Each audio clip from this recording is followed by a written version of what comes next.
राधे जय राधे जय राधे बोलो, जय राधे जय राधे जय राधे बोलो, जय राधे जय राधे जय राधे बोलो, जय राधे जय राधे जय राधे बोलो, जय कृष्णा जय कृष्णा जय कृष्णा बोलो, जय कृष्णा जय कृष्णा जय कृष्णा बोलो, जय कृष्णा जय कृष्णा जय कृष्णा बोलो, जय कृष्णा जय कृष्णा जय कृष्णा बोलो, जय कृष्णा जय कृष्णा जय कृष्णा बोलो, जय कृष्णा जय कृष्णा जय कृष्णा बोलो, जय कृष्णा जय कृष्णा जय कृष्णा बोलो, जय कृष्णा जय कृष्णा जय कृष्णा बोलो, जय राधे जय राधे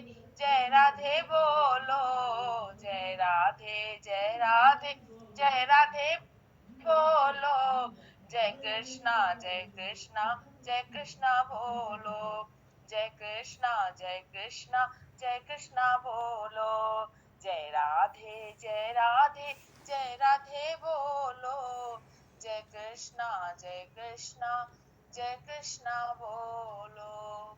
बोलो राधा रानी सरकार की जय, कृष्ण कन्हैया लाल की जय, वृंदावन बिहारी लाल की जय। जय जय श्री राधे राधे। हरिशरणम।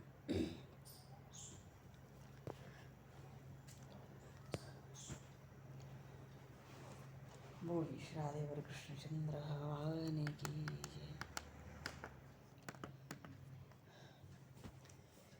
श्यावर रामचंद्र भगवान की जय। श्री गौरी शंकर भगवान की जय। श्री बांके बहरलाल की जय। श्री वृंदावन प्रेम धाम की जय।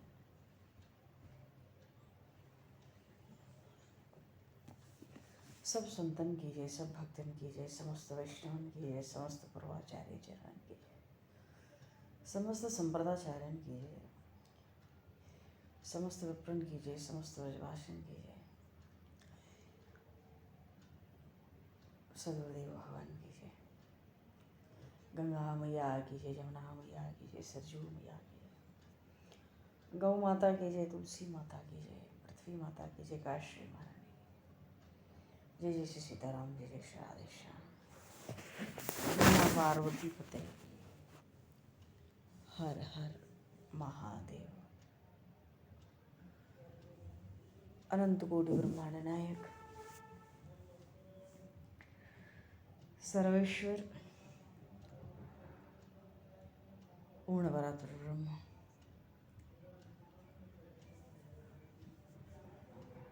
असंख्य कल्याण गुणगण निलय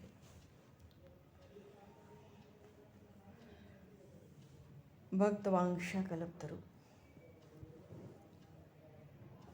शरणागत वत्सल भक्त वत्सल दीनबंधु दया सिंधु भगवान श्री राधा माधव की असीम कृपा करुणा से 84 कोस बचपन धाम के हृदय स्थल श्री धाम वृंदावन से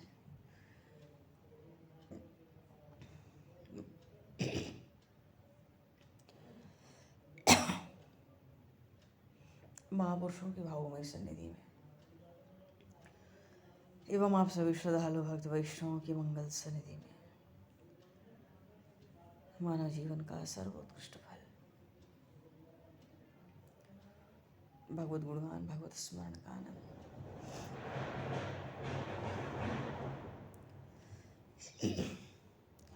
भगवान श्री कृष्ण की मधुर दिव्य लीलाओं के माध्यम से हम प्राप्त करने जा रहे हैं। सर्वप्रथम आप सभी भक्तजनों के श्री चरणों में भगवत भाव से सादर वंदन, सादर नमन। आप सभी को यथा योग्य जय श्री राम, जय श्री राधे हरिश्वर, जय श्री जय श्री राम, जय जय श्री राम, हरि शरणम राधे राधे। जय जय श्री सिया राम, राम, जय जय जय जय श्री श्री जगते राम, जय जय श्री राम। जय प्रणाम। सिया राम, जय जय श्री राधे। प्रणाम जय प्रभु श्री थोड़ी जी के महाराज। चरणों में कोटि कोटि जय प्रणाम। भगवान, जय श्री राम।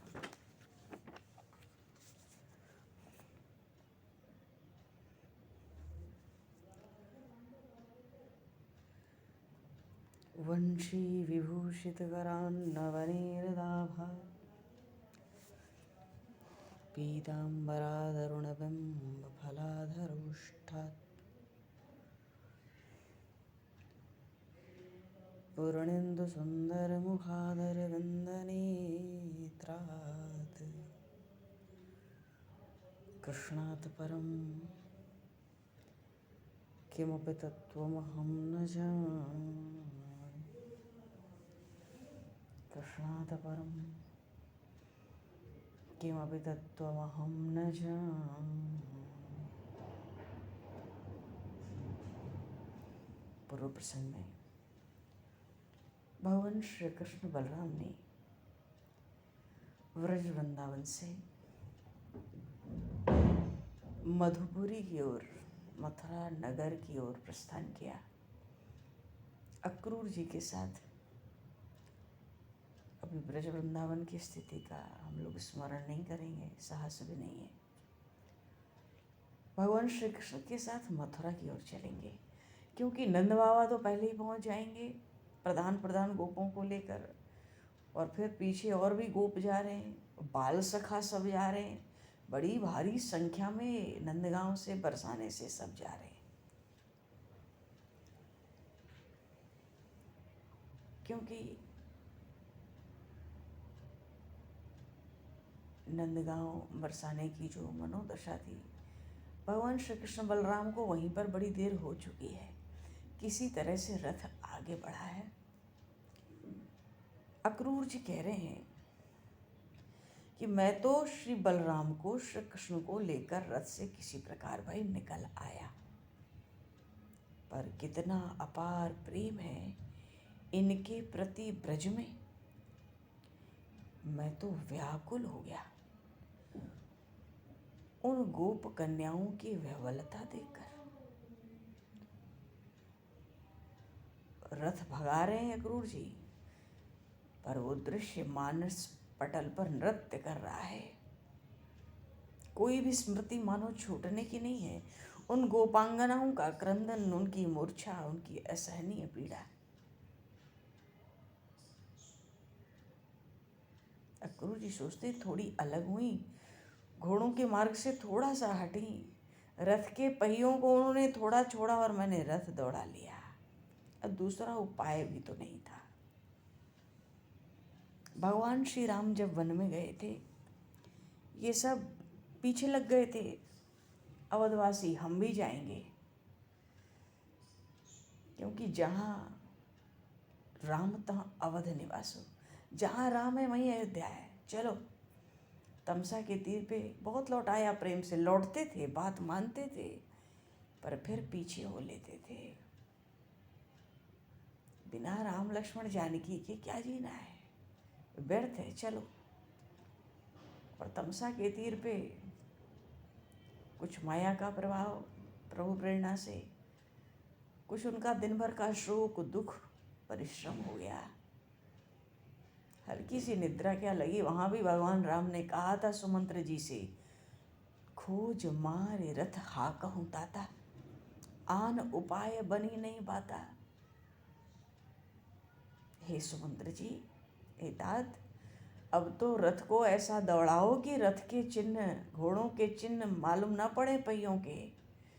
दूसरा उपाय नहीं है। अगर ये जग गए आधी रात में भी तो हम लोग नहीं निकल सकते। ये वन को नहीं जाने देंगे अवधवासी। इनके दुख से मुझे बड़ा भारी दुख होता है। इनके कलेश को मैं नहीं सह पा रहा हूँ। तो ऐसा दौड़ाया, थोड़ी दूर तो अयोध्या की ओर रथ ले गए और फिर घुमा के ऐसा दौड़ाया। ये सुमंत्र जी तो महाराज दशरथ के सारथी थे, सारथी ही हैं, उसके विशेषज्ञ हैं। ऐसा रथ श्रृंगवेरपुर दौड़ा दिया। प्रातःकाल होते होते किसी को कोई चिन्ह नहीं मिला कि वो रथ किधर गया। किसी को कोई निशान ही नहीं मिलते, कोई चिन्ह ही नहीं मिलते, न रथ के पहियों के न घोड़ों के। आज अक्रूर जी की वही दशा है।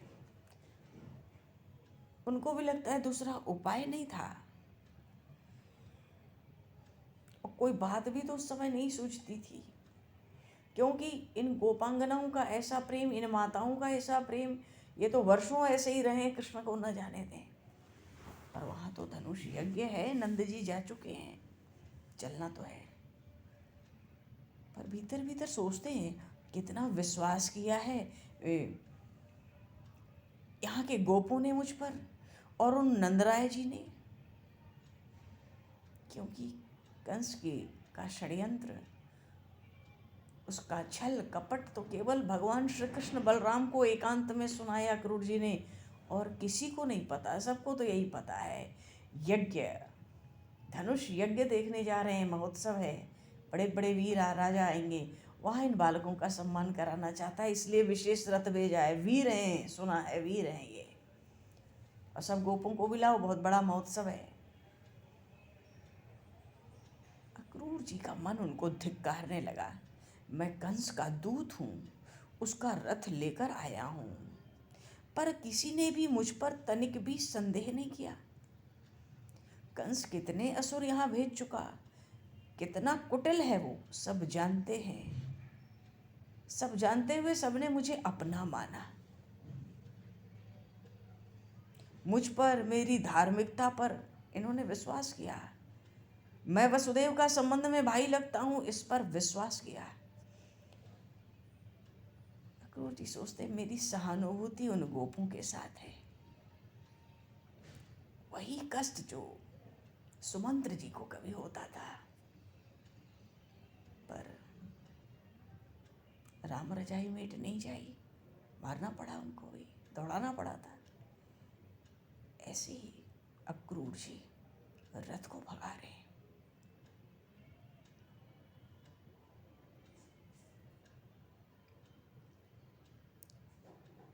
अक्रूर जी सोचते हैं ये ब्रजवासी कितने सरल, कितने सहज, कितने विश्वासी लोग हैं, कोई मुझ पर शंका संदेह नहीं करता।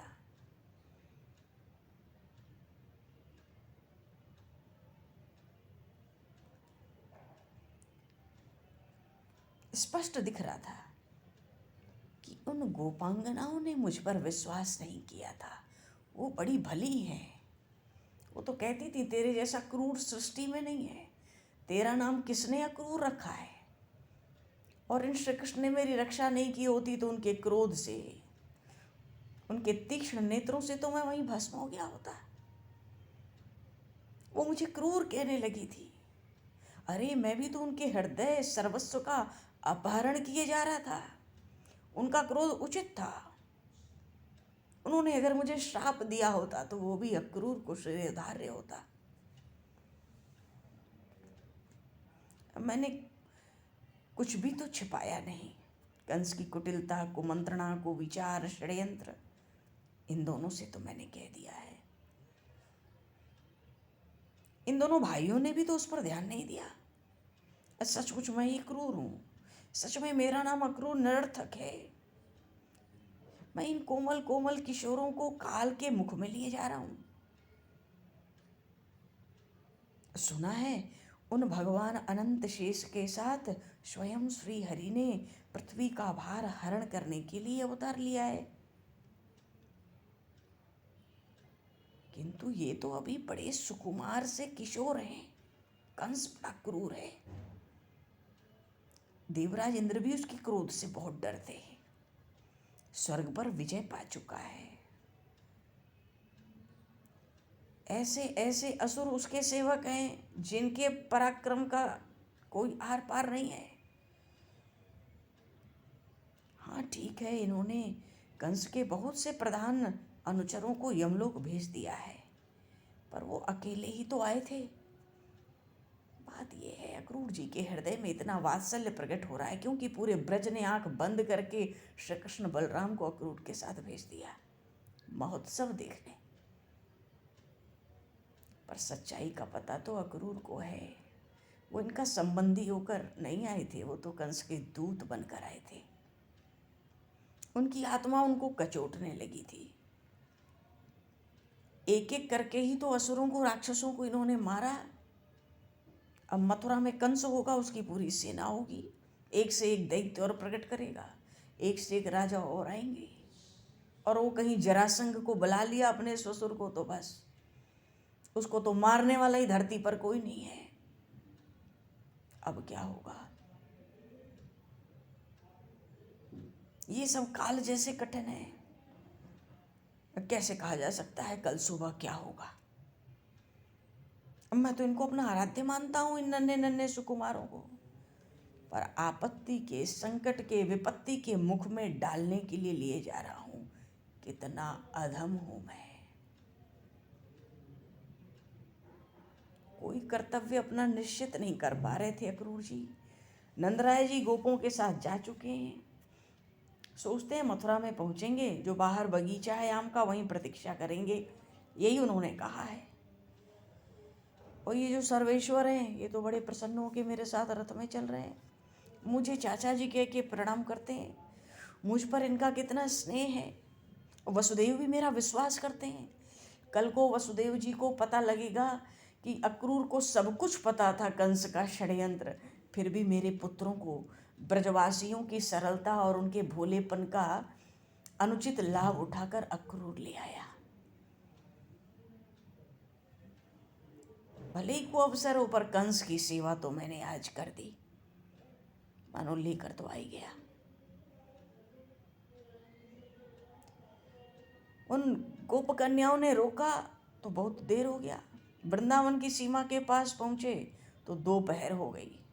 लगा कि भाई यहीं पे स्नान संध्या कर लो, हो सकता है उसी एकाग्रता में कुछ बढ़िया कर्तव्य मालूम पड़ जाए, थोड़ा प्रभु परमात्मा का ध्यान हो जाएगा, और तब तक गोप भी वहां पहुंच जाएंगे, अपने को व्यवस्थित कर लेंगे दोपहर के समय, शाम होने से पहले। तो अक्रूर जी ने रथ पर बैठे भगवान राम श्याम से कहा, आप दोनों रथ पर ही कुछ देर बैठे रहें, क्योंकि जमुना जी का तट है, यहाँ कोई शीतल छाया के लिए कोई ऐसा बढ़िया सुंदर वृक्ष अभी नहीं दिख रहा है। रथ पर आप ज़्यादा अच्छे हैं, मैं स्नान संध्या करके बहुत जल्दी आता हूँ। भगवान श्री कृष्ण ने कहा, आप निश्चिंत होकर अपना कार्यक्रम करो, अपना जाओ नित्य कर्म करो, मैं यहीं अपने अग्रज के साथ बैठा हूँ। भैया दोनों को रथ पे तो बैठे ही थे, बैठा के क्या, वो बैठे थे उनको उतरने नहीं दिया। जमुना जी के किनारे आए, वस्त्र तट पर रख दिया, जल में प्रवेश कर गए, और जैसे ही डुबकी लगाई, जल के भीतर देखते हैं वही झांकी, दोनों भाई बिल्कुल सामने। बोलिए श्री कृष्ण बलराम की जय। जो झांकी रथ पर जमुना जी के बाहर, वही डुबकी लगाते समय भीतर। लगा कि कुमार बड़ा चंचल है, यशोदा जी ठीक कहती थी। डुबकी लगाते समय जब भीतर दर्शन हुआ तो अक्रूर जी ने सोचा इसके मन में आई होगी कि ये भी स्नान कर ले, मेरे पीछे ही चले आए, कहीं रथ को लेके घोड़े न चले जाएं। शंका हुई, कंस का रथ है भाई। मस्तक ऊपर उठाया अक्रूर जी ने, पीछे मुड़कर देखा रथ की ओर, रथ तो वहीं खड़ा है जहां खड़ा किया था। दोनों भाई भी रथ पर बैठे हैं, आपस में कुछ बातें कर रहे हैं। सोचने लगे, जल के भीतर जो इनको देखा था क्या मेरा भ्रम था कोई, ये तो बाहर बैठे। फिर डुबकी लगाई और जल के भीतर नेत्र खोले, और फिर तो वहां जो कुछ अक्रूर जी ने देखा, जन्म जन्म की साधना से वो संभव नहीं था। अक्रूर जी सोचते हैं, मेरे करोड़ों जन्मों के पुण्य की इतनी सामर्थ्य नहीं हो सकती,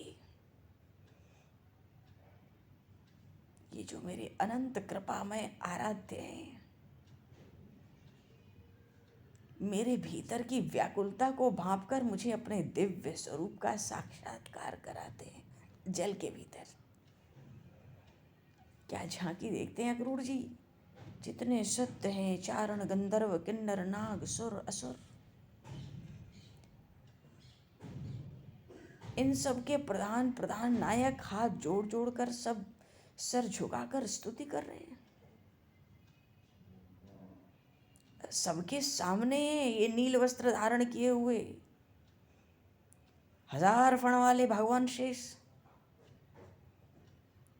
और एक एक फण में जो मणि लगी है उसका जो प्रकाश है वो असहनीय है, ऐसे भगवान शेष का स्वरूप। और उनके ऊपर उन भगवान अनंत का बड़े विस्तार वाला देह है, मानो दूसरे कोई मंदराचल ही विराजमान है। उनके अंग प्रत्यंग में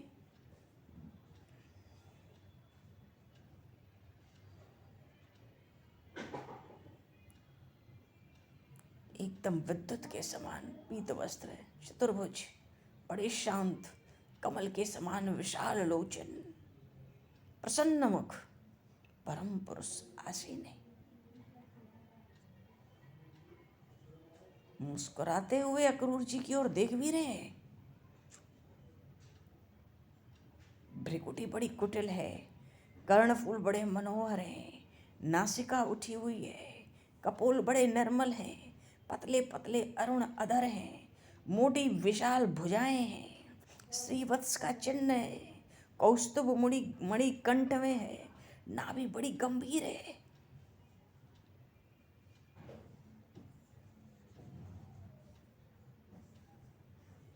मणियों से चमकते घुटने अलग से मालूम पड़ रहे हैं।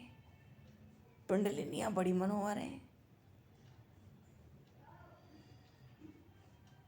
एड़ी भी लाल लाल बड़ी ऊंची। उनके हाथों की चरणों की उंगलियां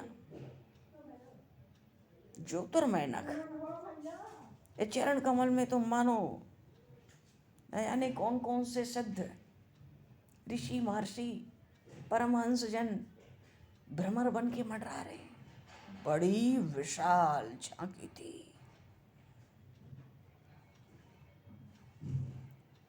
कुछ क्षण तो डूब ही गए उस झांकी के दर्शन में अक्रूर जी। अब फिर से उन्होंने भगवान श्री हरि की सर्वांग शोभा का दर्शन किया, मन को स्थिर करके। और मुकुट, ऐसी ऐसी महामणियां जिससे ऐसे ज्योति प्रकट होती थी। भुजाओं मुकुट है, किरीट है, भुजाओं में रत्नों के अंगद है, यज्ञोपवीत, कटी सूत्र, वक्षस्थल पर मणियों का हार, हाथों में कंकण, चरणों में नूपुर, कानों में कुंडल, सब कुछ चिन्हमय है। ये केवल आभूषण नहीं है, ये तो भगवान के एक से एक पार्षद हैं। ये कोई सामान्य आभूषण नहीं है। ये तो रोज लोग निश्चित करते हैं वो पार्षद गण कौन कौन सा आभूषण बनकर आज कहाँ प्रभु के श्रीअंग में शोभा पाएगा। इन सब का भी विभाग होता है। सब चिन्मय, सब कुछ सच्चिदानंदमय है वहां पर।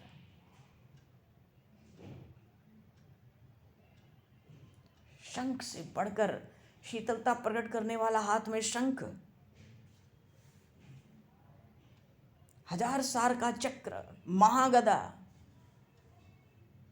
कौमुद इसका नाम है। गुलाबी रंग का थोड़ा शंख है, खिला हुआ कमल, शंख चक्र पद्म। बोलिए श्रीमन नारायण भगवान की जय। नंद सुनंद कुमुद कुमुदाक्ष सब पार्षद पास में खड़े हैं। सनकादिक भी और भी दिव्य महर्षिगण, ब्रह्मा रुद्र प्रजापति सब, प्रहलाद देव ऋषि नारद आदि सब जो प्रमुख भागवत हैं, 8 जो वसु हैं, सब स्तुति कर रहे हैं। वहाँ श्री देवी हैं, पुष्टि हैं, सरस्वती, कांति, कीर्ति, तुष्टि, सब महाशक्तियाँ, जया विद्या माया सब सेवा में उपस्थित। उनका दर्शन करके अक्रूर जी कृतकृत्य हो गए। कुछ सुध नहीं रही, हाथ जोड़कर खड़े, जल के भीतर ही हैं। सोचने लगे लोग इतनी बड़ी बड़ी स्तुति कर रहे हैं, मैं क्या स्तुति कर सकता हूँ।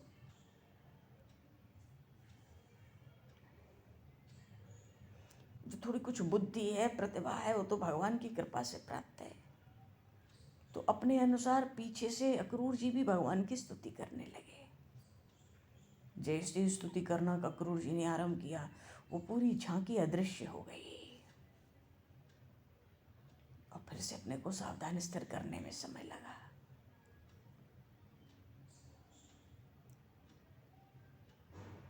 ऊपर निकल के आए जल से बाहर, मस्तक ऊपर निकाला, बड़े व्याकुल दिख रहे थे। क्यों? जिनकी झांकी भीतर देखी वो रथ पे विराजमान है। नन्हे नन्हे बन के किशोर। भीतर क्या विशाल रूप था इनका, क्योंकि मुखारविंद तो बिल्कुल वही था। ऐसा लग रहा था मानो कोई दूसरा मंदराचल पर्वत। और बाहर अक्रूर जी को भगवान की रक्षा की बड़ी चिंता लगी हुई है भीतर भीतर। सबने मुझ पर आंख बंद करके विश्वास किया, कल क्या करेगा कंस। मैंने तो वसुदेव को भी धोखा दिया, मैंने नंदराय को धोखा दिया, मैंने इन सरल सीधे ब्रजवासियों को धोखा दिया। पीछे सबको रोता बिलखता क्रंदन करता हुआ मैं छोड़ आया। मैं क्या करने जा रहा हूँ, मैं कहाँ तक इनकी रक्षा कर पाऊंगा, कह नहीं सकता। न जाने मेरे पीछे कंस ने कितनी योजनाएं और बना ली होंगी, जिसकी खबर मुझे भी नहीं लगने देगा संभवतः। व्याकुल होके जब मस्तक बाहर निकाला तो रथ पर बैठे भगवान राम श्याम ने पूछा। भगवान श्री कृष्ण कहते हैं, चाचा जी इतने व्याकुल क्यों दिखते हो, क्या बात है?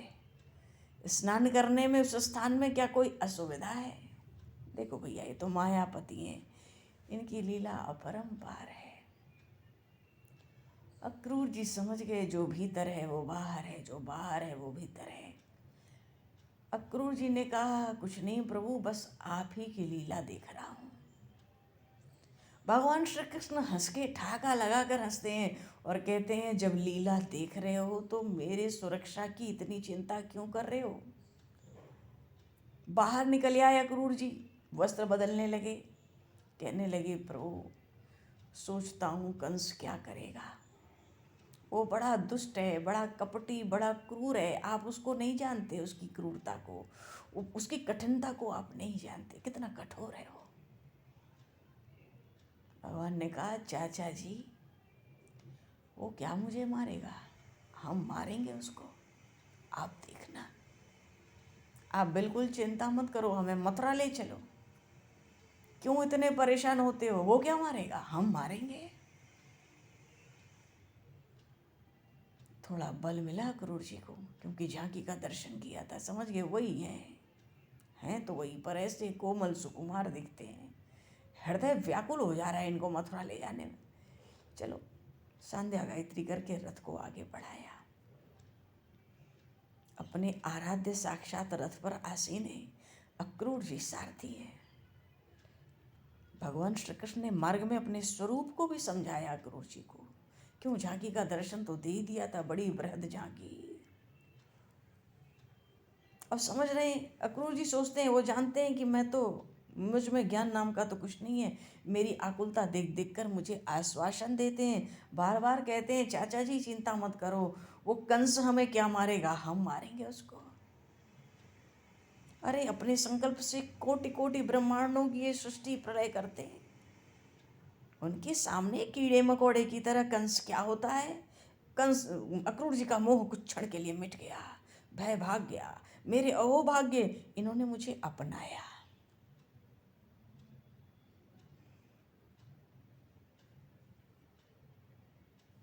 लगाम हाथ में ली, रथ को दौड़ाया। उन लीला बिहारी ने हंसकर पूछा, आप तो बड़े चकित, बड़े व्याकुल दिखते हो, बड़े चिंतित। आपने पृथ्वी पर, आकाश में या जल में कोई आश्चर्यजनक दृश्य देख लिया क्या?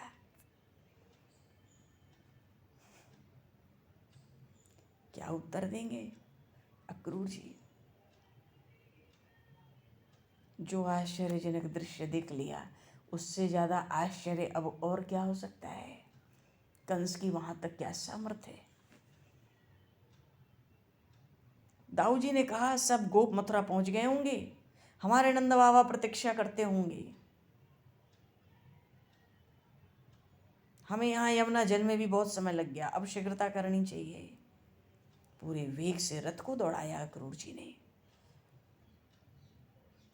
और इतना वेग कि मथुरा की दूरी तो मानो कुछ पलों की ही मालूम पड़ती थी। भगवान श्री कृष्ण ने अक्रूर जी से कहा, चाचा जी सबसे पहले हमें हमारे नंद बाबा के पास ले जाना। मथुरा के बाहर बगीचे में ही, किसी आम के बगीचे में वो रुकते हैं, ऐसा उन्होंने हमसे कहा है। ये कन्हैया कहीं जाना नहीं, सीधे दाऊ के साथ वहीं आ जाना। तुम मथुरा में बिल्कुल नहीं जाओगे, अब मैं लेकर जाऊंगा तुम्हें। अब मैया ने जितनी शिक्षा दी है याद रखना। तो ये चाचा जी, हमें तो मैया बाबा की सब शिक्षाएं याद हैं। आप सबसे पहले रथ को उसी आम्र के बगीचे में बाहर ले चलो। अच्छा, भगवान श्री राम जब मथुरा मिथिला पहुंचे थे, ये मथुरा है वो मिथिला है, तो वहां भी महर्षि विश्वामित्र ने विदेहनगर के बाहर, जनकपुर के बाहर एक आम्र वन ही पसंद किया था। यहाँ रहे रघुनाथ सुजाना। आप तो सुजान शिरोमणि हैं, क्या कहते हैं? हे रघुनाथ जी, मेरा तो विचार है इसी आम्र के बगीचे में हम लोग रुकें। जल की भी सुंदर व्यवस्था है, बड़ी सुखद छाया है। और रघुनाथ जी राम ऋषियों महर्षियों की बात नहीं टालता।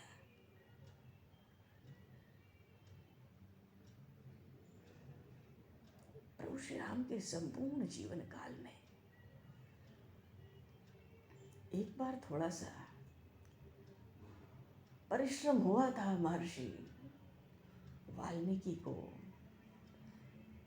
अपनी बात रखने में, पर संपूर्ण अवतार काल में प्रागट्य से प्रयाण तक भगवान श्री राम ने कभी भी ऋषियों महर्षियों की बात टाली नहीं। टालने का अर्थ है अपना विचार भी नहीं रखा उनके विचारों के आगे।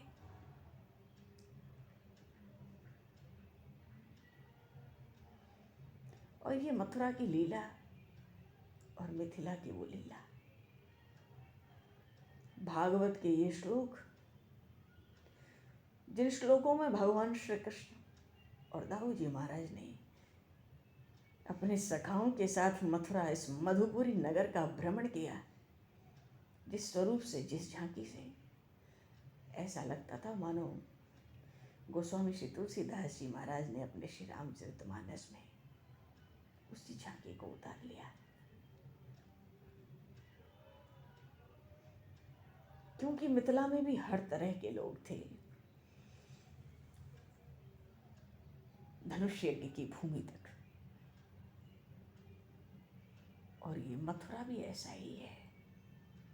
यहाँ भी भगवान के बड़े बड़े प्रेमी जन्म जन्मांतर की आस लिए विराजे हैं।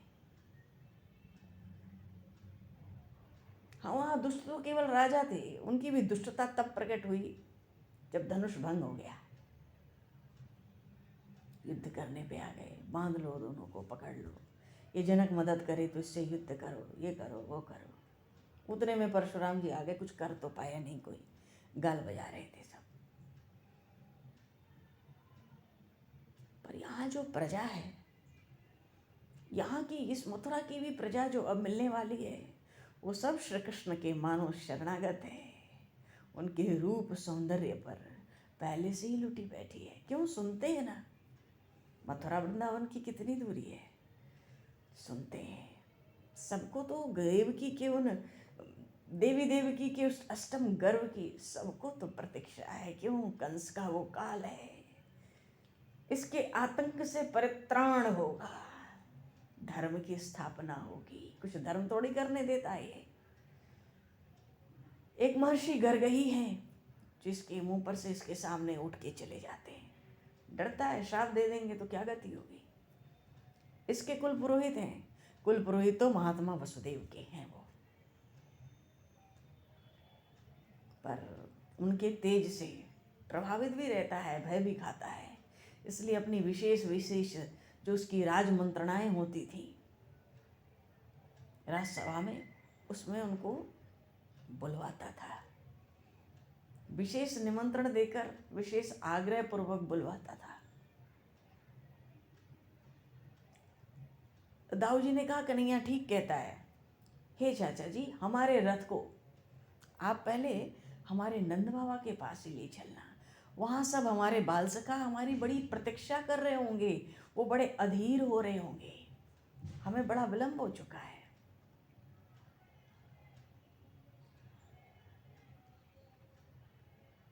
अक्रूर जी ने रथ की गति, वस्तुतः कंस का आदेश था मेरे रथ को तो सीधे राजद्वार पर लाना तुम।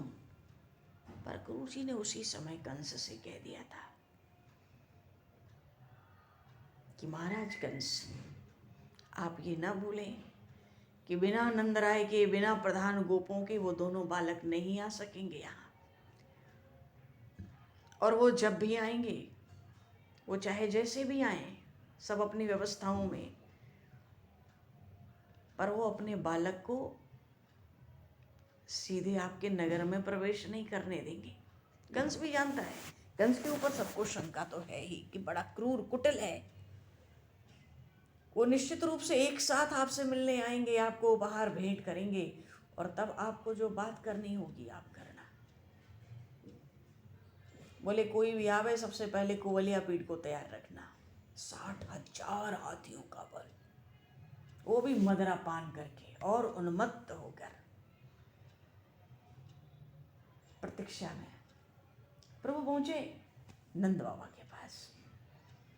जैसे ही रथ पहुंचा, ऐसे ही आनंद हर्षोल्लास की लहर आई। सब छोटे छोटे जितने गोप सखा थे सब कन्हैया की ओर दौड़े, दाऊ की ओर दौड़े। सब एक दूसरे को अंकमाल देने लगे, शोरगुल करने लगे। नंद बाबा शांत करा रहे, चुप रहो, इतना हल्ला मत करो। ये नंदगांव बरसाना नहीं है, यहाँ का राजा कंस है, यहाँ का राजा तेरा बाबा नहीं है। ठीक से रह ले, 4 सेवक दौड़ के आ जाएंगे अभी। बड़ा आनंद हो रहा है सबको, खूब एक दूसरे से मिले जुले, आनंद किए, खाए पिए। इतना कुछ दे रखा था यशोदा मैया ने, गोपियों ने अपने अपने घरों से। इनको कंस का नहीं खाना है। क्यों? वसुदेव देवकी को ये इतना दुख देता है, इस कंस का पानी कौन पिएगा? इसके स्वागत का हमें जल भी नहीं पीना, इसके स्वागत से कोई मिष्टान्न भी हमें नहीं छूना। हमारे पास हमारे ब्रज का बहुत कुछ है, ये तो दुष्ट है, कहीं भी कुछ छल कपट कर सकता है खिलाने पिलाने में भी। नंद बाबा तो कन्हैया को देखते ही इतनी चेतावनी दे रहे हैं कि झड़ी लग गई। शिक्षा देते देते थोड़ी देर में कन्हैया लाल ने कहा, जब थोड़ा जलपान हो गया, सबका अल्पाहार हो गया, नंद बाबा से कन्हैया लाल कहते हैं, बाबा मैंने तो पहले नगर कभी देखे ना है, और बाबा आप तो बराबर मथुरा हो, कभी भी हमें मथुरा नहीं लाए। हमने तो गांव देखे हैं, वन देखे हैं, जमुना देखी है। बाबा देखो अभी अंधेरा नहीं हुआ, थोड़ा दिन बचता है, क्या हम मथुरा नगर को देखे हमें, घूमे हमें? नगर कैसा होता है? बाबा बोले एकदम हिलना नहीं, तू बड़ा उद्यमी है, तेरी मैया ने कहा तू बड़ा उत्पाती है, तू न जाने क्या क्या करेगा, तू अभी कहीं नहीं जाएगा, कल सुबह हम सब जाएंगे धनुष यज्ञ में, हमारे साथ चलना, तुम्हें कहीं नहीं जाना। ठाकुर जी ने दाऊ जी की ओर देखा, तू कह, अब इतने बड़े बड़े गोप हैं, दाऊ जी जल्दी बोलते हैं, तो वहाँ सुबल है, श्रीदामा है, तो कहें, तपस्वी, परुथप, विशाल, सब घेर लिए नंद बाबा को। बाबा हमें जाने दो। बाबा नहीं सुन रहे। कन्हैया ने कहा, बाबा या मधुमंगल को और या श्रीदामा को हमारे संग लगा दो, दाऊ बाबा तो है ही, मैं कुछ भी उत्पात उदम नहीं करूँगा। बाबा मैं वचन देता हूँ। बाबा ने खींच के कन्हैया से कहा, अपनी मैया को जाके वचन दियो। पर अब तो हट करने लगे, और बाबा को पता है जब ये हट इसके मन की नहीं होती फिर ये बहुत हट करता है, और उसका परिणाम अंततः ये होता है कि फिर ये यहाँ भी लोट लोट के रोना शुरू कर देगा। शरीर तो इसका कुछ बढ़ रहा है, 11 वर्ष का हो गया, पर है ये एकदम बालक ही अभी। बाबा ने दाऊ जी की ओर देखा, देख बड़ा बहुत हट कर रहा है, और फिर रोएगा रात भर यहीं पर, क्या लाभ। हे मधुमंगल, हे श्रीदामा और विशाल, तू भी बड़ा विशाल है, इधर आ जा, और दाऊ तुम चारों इसको घेरे रहना।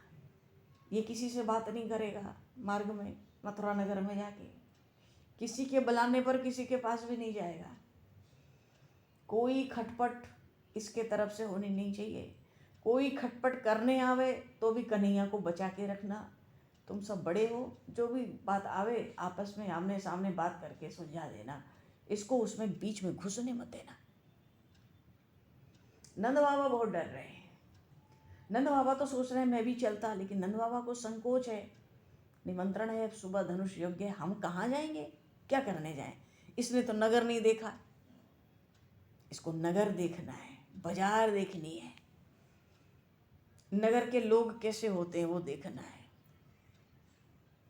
महर्षि विश्वामित्र ने कहा था, जाओ करो सबके, सफल करो सबके नयन, सुंदर बदन दिखाए। बदन का अर्थ होता है श्रीमुख, श्रीअंग नहीं, श्रीमुख। जाओ भाई। और महाराज इतना सुनते ही तो बार बार नंद बाबा के चरणों में दंडवती लगाने लगे। प्रभु जी इतने प्रसन्न हो गए कि मथुरा घूमने का अवसर मिलेगा। बात यह है, भगवान को ही पता होता है कहाँ कहाँ भक्त प्रतीक्षा में बैठे हैं और किसको कब कहाँ कैसे मिलना है। जागी रही भावना जैसी, प्रभु मुहूर्त देखी दिन तैसी। पर भैया ये श्री राम नहीं है, अभी ये श्री कृष्ण है। यहाँ कोई मर्यादा नहीं है, ये लीला बिहारी है। चल पड़े प्रसन्न होकर, बाबा से आज्ञा लेकर, प्रधान गोपों को भी प्रणाम करके अपनी टोली बनाई और चल पड़े। और जब टोली एक बार निकल जाती है नंद बाबा से और प्रधान गोपों के आगे से, नेत्रों से टोली अगर ओझल हो जाए तो उस पूरी टोली के जो मुख्य सरदार हैं, मुखिया हैं, वो तो श्री कृष्ण ही हैं। बोलिए श्री कृष्णचंद्र भगवान की। उनके आगे किसी की ना चले। वो तो बाबा को दिखाने के लिए बड़े बड़े गोपों को दिखा देते हैं, इनके साथ जा रहा हूँ, जैसे कहेंगे वैसे रहेंगे, जहाँ बिठाऊंगे वहीं बैठ जाऊँगा, जहाँ चलने को कहेंगे मैं चल पड़ूँगा, जो खवाएंगे बैठे बैठे बाजार से लेके खा भी लूँगा। ये सब करने जा रहे हैं और सब बेमतलब की खटपट करेंगे। चलो जी, बोलिए श्री भक्तवत्सल भगवान की जय। अब भगवान की मथुरा दर्शन करने तो दर्शन जा रहे हैं। भगवान श्री राम चले तो किसी की ओर देखे नहीं। ये तो ऐसा चलते हैं, ऐसा चलेंगे, किसी को देखे बिना छोड़ेंगे नहीं। बोलिए श्री नंदनंदन श्याम सुंदर भगवान की जय। श्यावर रामचंद्र भगवान की जय। श्री गौरी शंकर भगवान की जय। सब संतन की जय, सब भक्तन की जय, सब गुरुदेव भगवान की जय।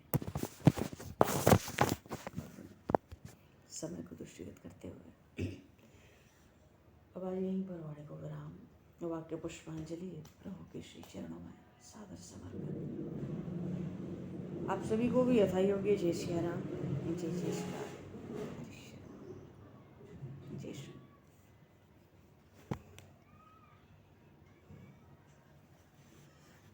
जय।